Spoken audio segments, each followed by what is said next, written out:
ডাব ডাব খাবো না। আমি ডান ডান দেখতেছি। ও ডাব খাবো, ডাব খেলে কাশি কমে?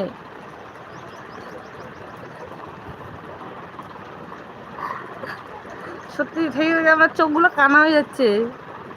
রিঙ্কুদির জন্য, রিঙ্কুদির জন্য হাসছো? রিঙ্কুদি তোমার জন্য হাসছে ভাই, বলো তো কেন? কেন হাসছে বলো তো?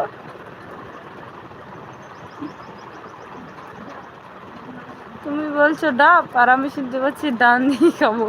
ডানাতে তো খাই, বাতে তো খাই না। আমার চোখে গেছে, মাথায় গেছে, চোখে গেছে। আর ভাই বলছে রিঙ্কুদির জন্য হাসছে। অনেক খুশি তাই? হ্যাঁ অনেক খুশি। তোমরা হাসছো আমাকে নিয়ে, তো আমি হাসবো না বলো তো? তখন আমি আমি পড়তে